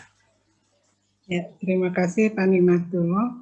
Bismillahirrahmanirrahim. Assalamualaikum warahmatullahi wabarakatuh. Waalaikumsalam warahmatullahi wabarakatuh. Mohon izinnya kepada Bapak dosen kita, Bapak Dr. Waskawata, juga kepada teman-teman rekan-rekan program S3 di Uninus, juga kepada yang hadir, tamu-tamu yang bersedia hadir di materi seminar yang kita adakan ini. Seperti yang tadi disampaikan oleh pemateri pertama, yang kedua, semuanya sepertinya sudah sangat lengkap sekali. Sehingga di sini mungkin saya hanya merangkum sedikit saja dari apa yang disampaikan oleh pemateri-pemateri sebelumnya, juga oleh pemateri Pak Barnawi, yaitu mengenai blended learning. Di sini yang akan saya highlightkan yaitu adalah mengenai desain program of distance learning in digital era. Jadi di sini yang diutamakannya adalah mengenai bagaimana kita membuat atau mendesain program pembelajaran ini pada era digital ini. Yang paling utama adalah untuk yang kita harus pahami bahwa pengertian belajar online itu adalah ada pembelajaran yang secara elektronik dengan menggunakan media yang berbasis komputer serta jaringan. Nah, inilah yang harus kita pahami bersama, karena masih banyak keluhan-keluhan, terutama dari keluarga-keluarga yang prasejahtera berkaitan dengan pembelajaran untuk saat pandemi ini yang menggunakan jaringan-jaringan elektronik. Ya. Seperti kita ketahui, pembelajaran ini adalah dikenalnya dengan e-learning, online learning, virtual learning, maupun web-based learning. Nah, dengan sumbernya yang bisa diambilnya itu dari website, dari internet, intranet, CD-ROM, maupun DVD. Ya. Tetapi di sini yang harus paling utama yang kita pikirkan sebagai, mungkin di sini karena semuanya kebanyakan pendidik, yang harus kita pahami bahwa dalam perancangan ini, yaitu jangan kita hanya memberikan instruksi saja kepada siswa, tetapi di sini kita harus memonitornya bagaimana kinerja anak didik kita dan melaporkan kemajuan dari program pendidikan yang telah kita berikan, baik itu melalui internet ataupun melalui media-media lainnya. Dan di sini dengan adanya seperti yang mungkin sudah disampaikan dan pada saat pandemi itu adalah adanya kurikulum pada kondisi khusus. Nah, di sini memang banyak membuat kerugian terutama dari sisi ekonomi, tetapi ada juga mungkin keuntungannya bagi yang mempunyai platform untuk PJJ, misalkan kita ketahui adanya ruang guru dan sebagainya, karena dengan peningkatan berat badannya mereka meningkatkan keuntungan bagi mereka, tetapi kerugiannya lebih banyak ekonomi adalah pada masyarakat pengguna. Nah, di sini mungkin saya hanya memberikan rangkuman dari semuanya terhadap yang tadi disampaikan tersebut, yaitu bahwa hendaknya memberikan kurikulum pembelajaran secara elektronik ini adalah yaitu diupayakannya fleksibilitas, yaitu disesuaikan dengan misalkan zona masing-masing daerah, misalkan kalau memang menggunakan internet atau menggunakan yang lainnya, ya, karena tadi seperti yang disampaikan bahwa topografi Indonesia adalah dengan adanya pulau-pulau dan kondisi daerah yang misalkan gunung, itu pastinya banyak kendala-kendalanya. Dan juga tadi yang disampaikan oleh Pak Narwi bahwa dana BOS itu bisa digunakan untuk pemenuhan sarana-sarana tersebut. Lalu di masing-masing sekolah itu hendaknya disediakan acuan kurikulum yang lebih sederhana, karena tidak semua pembelajaran yang melalui secara teknologi ini bisa dipahami oleh semua pemakainya, ya, dalam hal ini adalah siswa-siswa. Kalau misalkan untuk perguruan tinggi mungkin mahasiswa tidak terlalu sulit, tetapi kita harus melihatnya adalah dari misalkan dari sekolah menengah ke bawah yang banyak kendala-kendalanya yang hal ini dirasakan oleh sebagian masyarakat. Misalkan misalkan banyak ibu-ibu rumah tangga terutama yang merasa terganggu karena misalkan seharusnya mereka mengerjakan pekerjaan rumah tangga, sekarang harus menjadi seorang tutorial untuk mengajarkan anak-anaknya, karena seperti yang kita mudahkan misalkan membuat PowerPoint, membuat apapun, misalkan pembelajaran melalui video atau apapun media lainnya, mungkin bagi yang pembuatnya itu mudah, tetapi untuk sebagai pemahaman alat informasi kepada misalkan anak didik, mungkin si anaknya tidak terlalu paham sehingga mereka akan menanyakan kepada orang tuanya. Sementara orang tuanya sendiri juga tidak memahaminya. Itu yang mungkin harus bisa dibuatkan menjadi lebih sederhana lagi. Lalu di sini juga guru itu harus sebagai pengirim pesan, artinya jika terjadi kendala-kendala, misalkan kendala dalam jaringan dan sebagainya, guru itu bisa dijadikan sebagai pengirim pesan baik verbal maupun non-verbal, itu dengan caranya misalkan mendatangi siswa ataupun membuat kelompok-kelompok lainnya. Juga di sini sebaiknya setiap daerah, ya, terutama kalau misalkan untuk siswa sekolah menengah itu pasti zonasinya hanya di sekitar situ saja, tidak seperti mahasiswa ada yang dari berbagai daerah. Nah, hendaknya itu adalah misalkan dibuatkan gugus tugas seperti pengendalian pada saat ada gugus tugas untuk pengendalian COVID ini. Nah, kenapa tidak dibuatkan juga gugus tugas dari sekolah-sekolah untuk pembelajaran secara daring ini. Nah, itu saja mungkin yang saya sampaikan. Hal lainnya adalah mungkin yang belum kita analisa adalah dampak negatif apa yang belum bisa dikemukakan di dalam materi ini, yaitu bahwa ancaman negatif dari pembelajaran jarak jauh ini, yang mungkin Yang saya soroti adalah misalkan tadi yang pertama adalah adanya kekerasan dalam rumah tangga, ya, walaupun kekerasan mungkin tidak berbentuk pemukulan ataupun hal lainnya, tetapi dengan cara membentak atau hal lainnya yang biasanya dilakukan oleh ibu-ibu rumah tangga itu akan berdampak psikologis terhadap anak. Dampak psikologis keduanya yaitu anak-anak sekarang banyak yang terkena stres secara psikologis karena mereka tidak bertemu dengan kawannya atau menjadi terhambat gerak dan langkahnya. Juga adanya nanti misalkan ancaman putus sekolah, ya karena misalkan ketidakberdayaan ekonomi, apalagi ditambah harus membeli pulsa dan sebagainya, sehingga memaksakan anak yang sebetulnya belum pada usia bekerja sudah dipaksakan untuk bekerja. Jadi demikian saja mungkin dari saya, kilasan sedikit saja, mudah-mudahan bisa difahami bersama dan bisa dijadikan masukan untuk semuanya. Terima kasih kepada semuanya. Wassalamualaikum warahmatullahi wabarakatuh.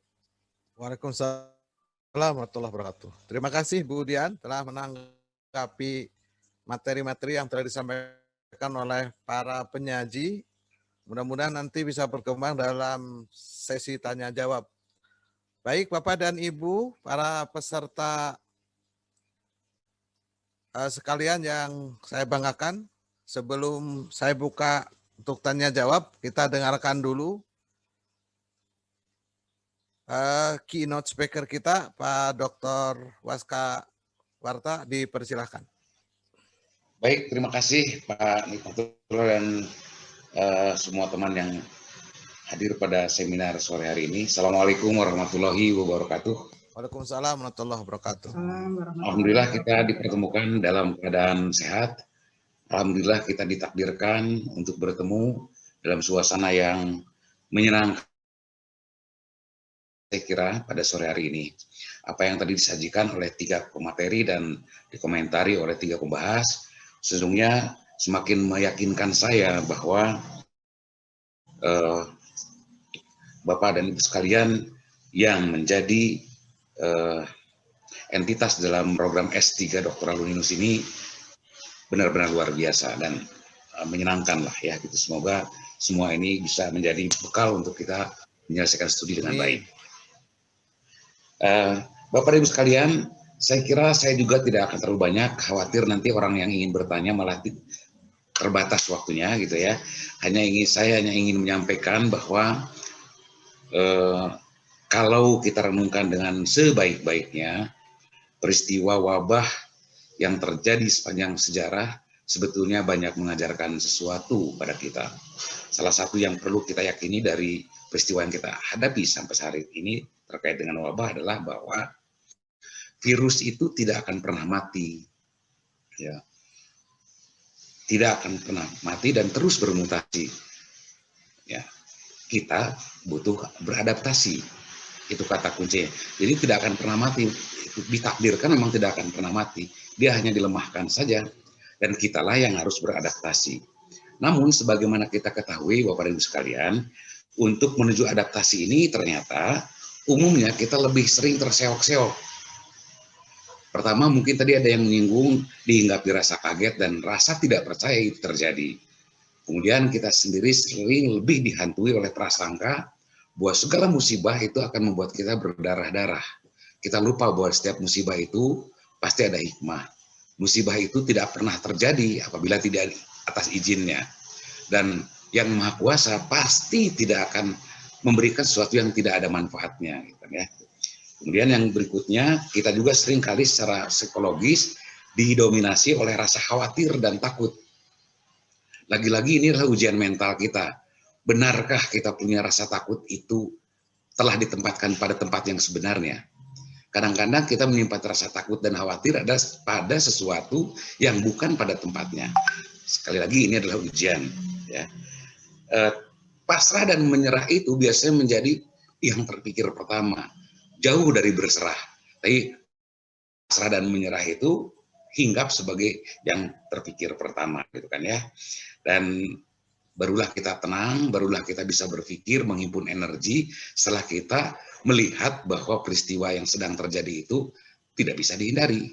Nah, begitu saya kira yang ingin saya sampaikan.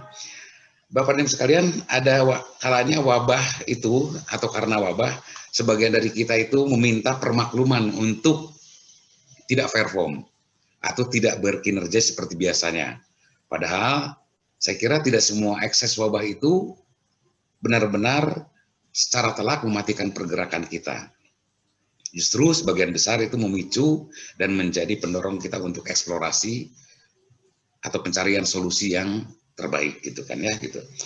Dan saya kira hari ini kita beruntung sekelompok teman-teman calon doktor dari SLS Uninus ini mencoba membedah semacam strategi atau siasat untuk tetap nikmat di dalam pembelajaran.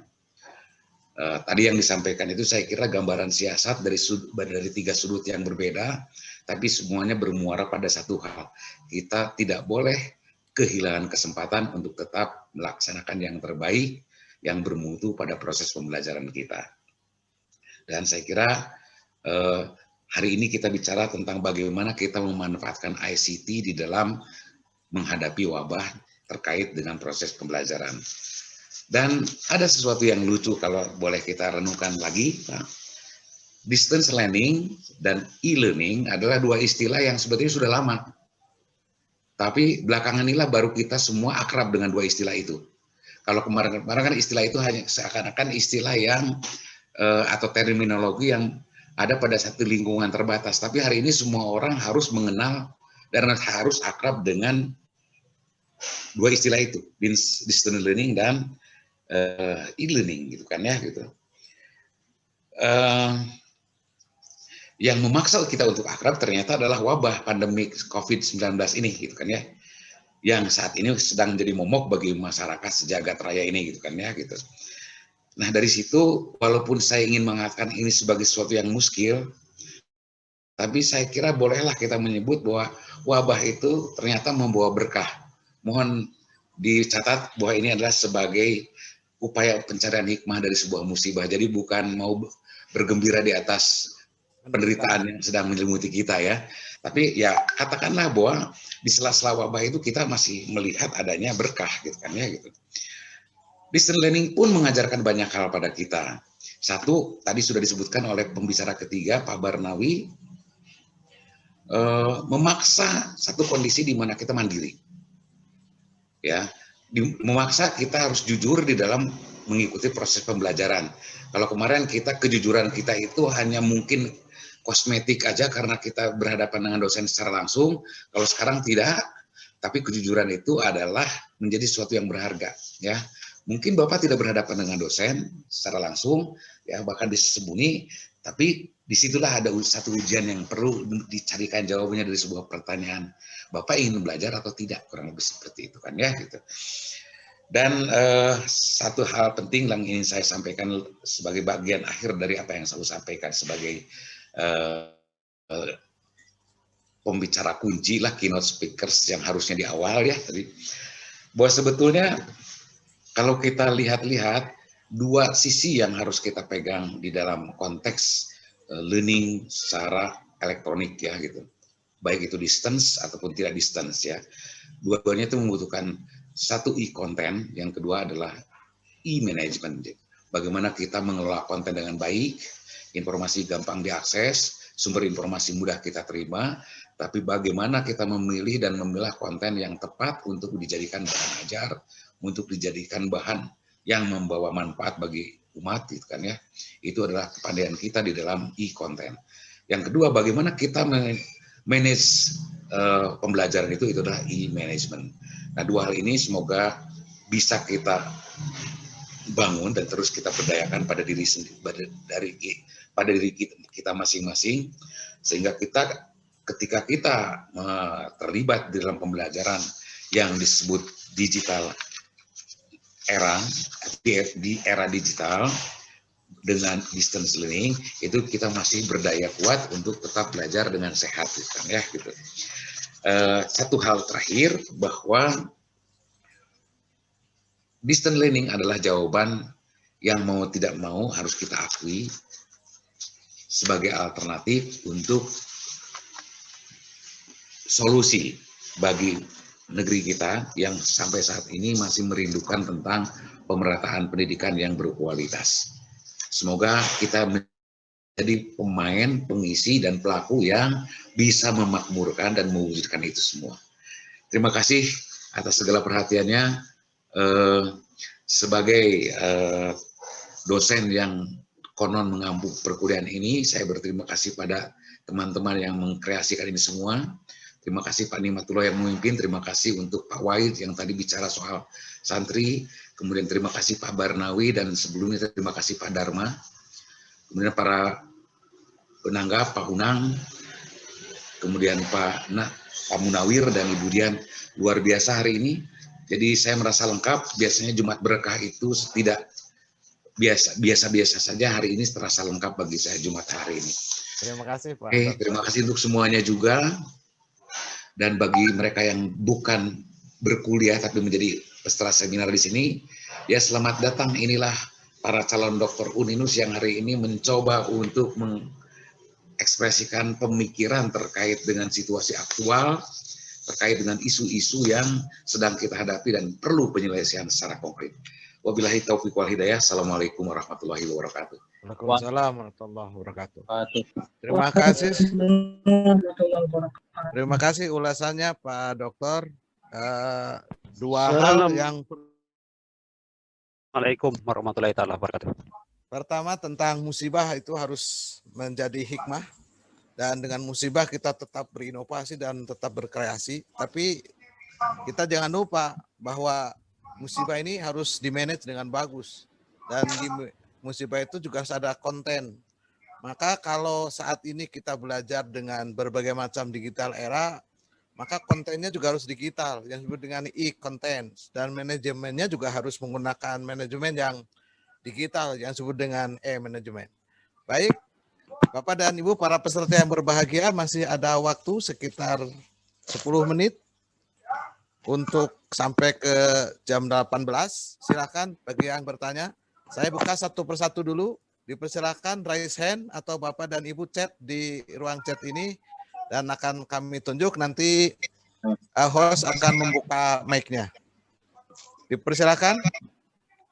Halo Pak Apriansa Pak, mau nanya Pak. Ya di chat aja Pak, jangan bilang, di chat nanti biar mudah. Yang pertama Pak gitu. Jentot.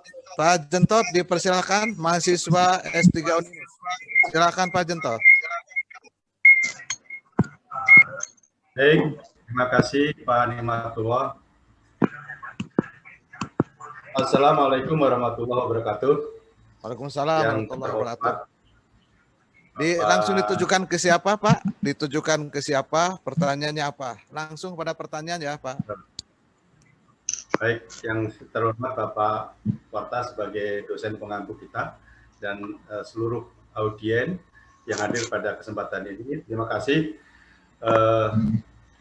Yang ingin saya tanyakan, maaf tadi sudah disampaikan oleh Pak Nimatullah, saya Jentot Tugiono dari mahasiswa S3 Uninus.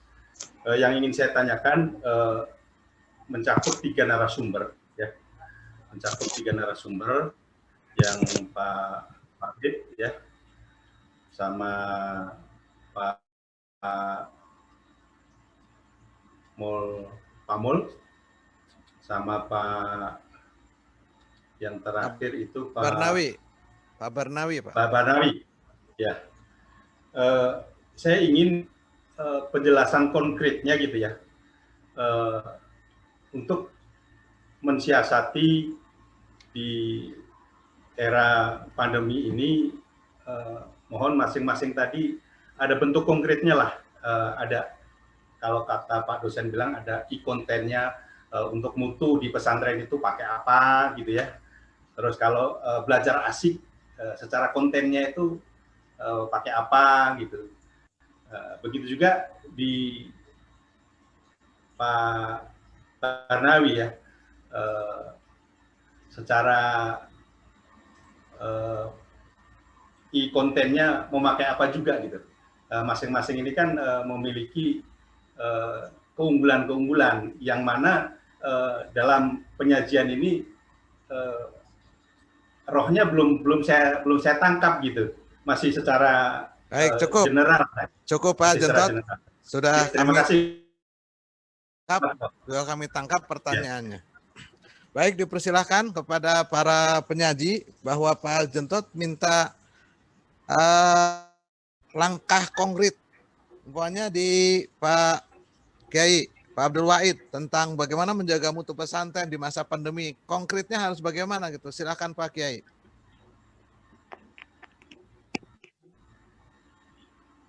Dibuka dulu Pak Kiai mic-nya. Ya, di pesantren itu sekarang kita menggunakan beberapa platform dan media pembelajaran ya, baik melalui yang orang bilang yang sekarang dilakukan, kalau pembelajaran jarak jauhnya dengan mengaji itu dilakukan ya. Yang lain adalah kita juga masuk ke YouTube ya, platform YouTube, Instagram ya, dan beberapa platform yang media sosial yang lain yang digunakan untuk memberi pembelajaran bukan hanya kepada santri, kepada juga pada masyarakat. Jadi ada banyak sekali platform media yang kita pakai untuk bukan hanya menjaga mutu, tapi justru menguatkan mutu dan menghubungkan antara apa yang diketahui oleh pesantren terkait dengan ilmu pengetahuan agama dengan masyarakat. Bahkan sekarang itu jaringan internasional juga makin kuat dengan teknologi informasi yang sekarang sedang ditekuni oleh pesantren. Jadi itu beberapa hal. Contoh yang lain kalau mau kita sampaikan adalah bagaimana pembelajaran para santri di awal-awal itu ketika kita mengalami pandemi itu mereka tidak masuk sekolah, mereka ada yang sampai 6 bulan baru masuk pesantren. Nah selama 6 bulan, 3 bulan sampai 6 bulan itu pembelajaran melalui media learning management system ini yang sekarang sedang kita gunakan sampai sekarang gitu, dan alhamdulillah banyak sekali kitab yang bisa dikaji oleh para kiai dan para santri bisa mengikuti serta gitu. Makasih Pak Nemat. Baik, terima kasih. Begitu Pak Jentot, jadi sudah ada beberapa metodologi ya dalam menjaga mutu ya, pembelajaran di pesantren terjalan. Baik, selanjutnya disilahkan kepada Pak Maulana. Jadi Pak Jentot ingin hal yang konkret bahwa belajar asik itu bagaimana gitu. Silahkan Pak Maulana. Baik Pak, tadi untuk pembelajaran asik di era pandemi ini memang kita bisa memanfaatkan teknologi informasi yang ada. Misalkan ketika tadi saya singgung yaitu dengan live secara langsung ke Facebook, sehingga siswa itu seakan-akan pun berhadapan dengan gurunya karena langsung live ya. Kita siswa bisa melihat. Kemudian kita pun bisa menggunakan aplikasi yang ada, misalkan dengan TikTok ya. TikTok bisa dimanfaatkan bagaimana misalkan ketika guru mengajarkan tentang aspek psikomotor, maka kita bisa menggunakan video. Nah, dengan video kemudian di-share ataupun bisa merekamnya, di-linkkan pada akun YouTube kita. Ya, kemudian siswa pun direspon bagaimana mengumpulkan tugas itu dengan mengirim video. Nah, mereka bisa melakukan secara kelompok di rumahnya masing-masing tetap dengan menjaga protokol kesehatan. Sehingga guru pun bisa mendatangi. Kita tetap bisa menggunakan, apalagi anak-anak SD dan yang masih pendidikan dasar, ini memang butuh kehadiran seorang guru berhadapan. Sehingga kita tetap menggunakan aplikasinya blended learning, kita menggunakan pembelajaran online, kita juga menggunakan pembelajaran tatap muka, tetapi tetap dengan jumlah yang terbatas. Sehingga misalkan kelompok-kelompok kecil, nah, dengan memberikan penugasan kelompok-kelompok kecil, mereka bisa mendemonstrasikan di hadapan kita. Ini bisa dilakukan semacam itu. Pembelajaran dengan blended ini bisa diterapkan dalam segala aspek tingkat pendidikan ataupun jenis pendidikan. Misalkan pendidikan kesehatan, ya, pendidikan kebetulan saya dari basicnya pendidikan kesehatan, ini tidak bisa 100% dengan menggunakan online. Harus tetap ada pembelajaran tatap muka. Misalkan ketika lab ya, ketika kita menggunakan laboratorium, ini tidak bisa karena laboratorium kita sangat mahal. Misalkan ada praktek infus, mereka suruh belajar di luar nggak akan bisa. Pantongnya tetap harus bonekanya aja, itu kalau mereka mengusahakan tetap nggak bisa. Maka ya otomatis belajarnya harus datang ke kampus, ke lab. Nah, kemudian dengan menggunakan tadi video tutorial, kemudian mereka praktek mandiri di lab. Nah, kemudian bisa dikirimkan kepada kita bagaimana cara pembuatannya, baik dengan menggunakan TikTok atau snack video dan sebagainya, sehingga mereka pun senang seakan-akan berperan atau jadi artisnya. Mungkin itu jawaban dari saya, Pak Nikmatullah. Terima kasih. Oke, baik. Terima kasih, Pak Maulana. Itu Pak Jentot, itu ya, Pak Jentot itu satu di antaranya. Kalau penanya sudah cukup, biasa cukup, jadi tidak perlu ditambahkan, Pak Munawir. Selanjutnya, silakan Pak Barnawi. Pak Jentot, oke, terima kasih. Minta apa yang konkretnya? Blended learning itu bagaimana? Iya, sebenarnya sudah kami sampaikan ketika kami sekelompok dengan Pak Narwi tentang praktek baik atau best practice tentang blended learning, di mana kampus kita atau saya itu menggunakan e-kampus. Di dalam e-kampus itu setiap mahasiswa punya akun pribadi, juga dosen punya akun pribadi, sehingga kita di dalam e-kampus itu terdapat beberapa banyak sekali menu. Apakah kita akan diskusi, akan menyajikan video, apakah saya akan menyajikan PPT dan lain sebagainya itu. Sehingga kita bisa sinkronos virtual, bisa asinkronos, di mana mahasiswa bisa mengakses materi yang saya sampaikan itu kapan saja dan di mana saja. Tetapi di dalam terkait dengan absensi kehadiran mahasiswa, ya di situ maka mahasiswa yang login maka kita anggap absen kalau itu kita asinkronos. Tetapi kalau sinkronos bahwa mahasiswa harus login dan aktif di dalam kegiatan pembelajaran. Jadi blended learning-nya itu memang harus ada manajemen E-nya. Jadi kita menggunakan aplikasi e-kampus, di mana seperti apa yang saya sampaikan tadi, di situ banyak sekali menu. Mungkin secara pribadi kalau perlu dipraktekkan nanti bisa saya share, tapi waktunya mungkin yang tidak memungkinkan. Sebenarnya di dalam PPT saya itu di bawah sudah ada tadi hanya waktu yang terbatas. Ternyata saya estimasi waktunya tidak sampai tadi. Di situ sudah ada contoh bagaimana kita menggunakan e-kampus sebagai instrumen pembelajaran blended learning. Terima kasih, Pak. Oke, terima kasih Pak Barnawi. Begitu Pak Jentot, jadi setidaknya salah satu di antaranya blended learning itu bisa menggunakan namanya e-learning, apapun nama aplikasinya lah gitu ya.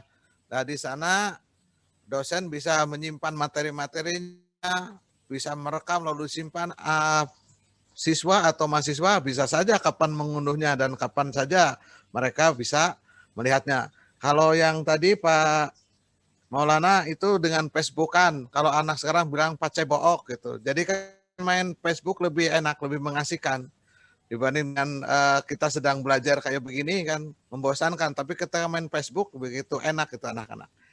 Baik Bapak dan Ibu para peserta yang berbahagia, sejatinya kita asik sekali untuk berdiskusi, tapi waktu juga yang membatasi kita. Sudah jam 18:05 gitu ya.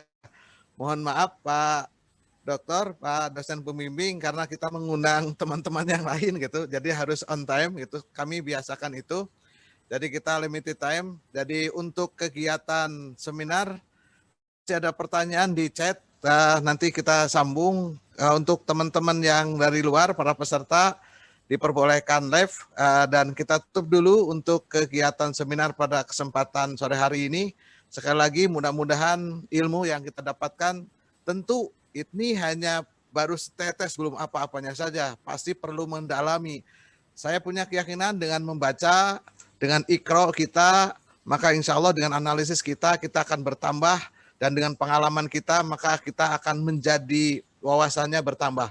Ingat bahwa mendapatkan ilmu itu tidak harus human transformational, ada juga mendapatkan ilmu itu dengan robbani transformational. Jadi ada yang transfer ilmu itu melalui manusia, ada juga mendapatkan ilmu itu transfer melalui ilahiyah. Itu mungkin Bapak dan Ibu sekalian, terima kasih atas partisipasinya. Dan tadinya kami berharap teman-teman yang dari luar bisa bertanya dan akan mendapatkan hadiah, sudah kami siapkan, tetapi tidak ada nih dari teman-teman yang lain, gitu. Hanya dari mahasiswa S3 saja nih yang bertanya. Baik, terima kasih. Dulu, kita Pak. tutup dulu. Maaf Ya. Pak, foto Ya. bersama dulu Pak. Oh ya, Silakan, sebelum ditutup mohon semuanya dibuka. Dibuka on kamera dulu. Ya, siap ya. Ya, siap dulu Bu, silahkan. 1, 2, 3. Nanti slide berikutnya sebentar. Sekali lagi on kamera, yang belum dibuka kameranya disilahkan. Silakan dibuka kameranya. Yang kameranya masih nutup, silakan dibuka Bapak dan Ibu para peserta sekalian.